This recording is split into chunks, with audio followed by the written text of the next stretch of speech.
कराची का जो वाक्य था कि सकारात्मक सोचो, सकारात्मक लोगों के बीच में बैठो, सकारात्मक व्यक्तित्व के संपर्क में रहो और जीवन में हमेशा अपने जहन में सकारात्मक मार्ग अपना करके आगे बढ़ोगे तो दुनिया की कोई ताकत नहीं है जो तुम्हें मंजिल पर जाने सके। डेविड और गोलियत का कहानी आप लोगों ने सुना होगा, बाइबल का एक प्रसंग है।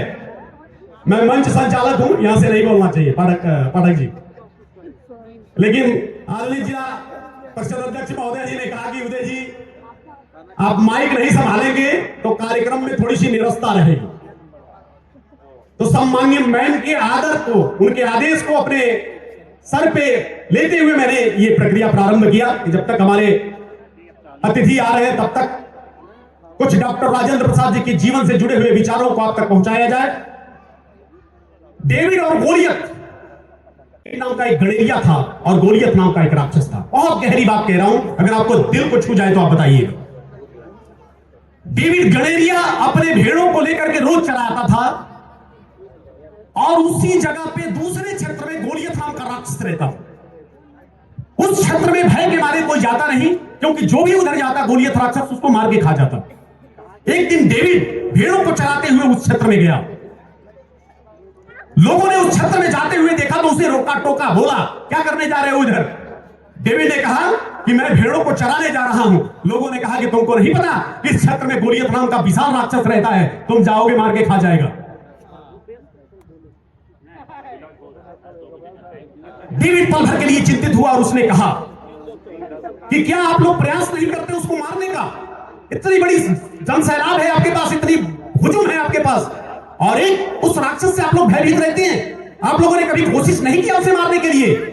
लोगों ने कहा कि कैसे मारे, वो इतना शक्तिशाली है, वो इतना विशाल है, वो इतना विशालकाय है कि उसको मारा ही नहीं जा सकता। छोटा सा डेविड बालक, उसके सकारात्मक को मैं सैल्यूट करता हूं कि उसने कहा कि आप ये क्यों सोचते हैं कि वो इतना विशाल है कि उसको मारा ही नहीं जा सकता?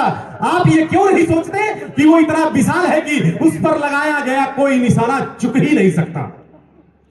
और साहब, डेविड के इस छोटे से सकारात्मक सोच ने गोलियत नाम के विशाल राक्षस को अपने गुर्दे से मार करके धराशायी कर दिया और उसके आतंक से मुक्ति दिलाने का काम किया। मैं हमेशा कहता हूं कि सोच को बदलो बदलो सितारे बदल जाएंगे, नजर को बदलो नजारे बदल जाएंगे।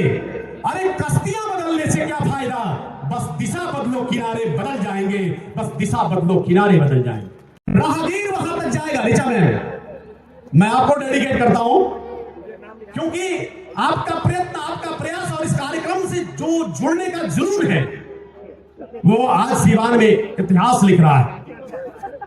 हम लोग 10 वर्षों से सिवान की धरती पर सेवा दे रहे हैं शिक्षा विभाग में, लेकिन आपके नेतृत्व में कला संस्कृति विभाग ने जो ऊंचाइयां प्राप्त की है, उन्नति प्राप्त की है, हमारे डीडीसी सराग है।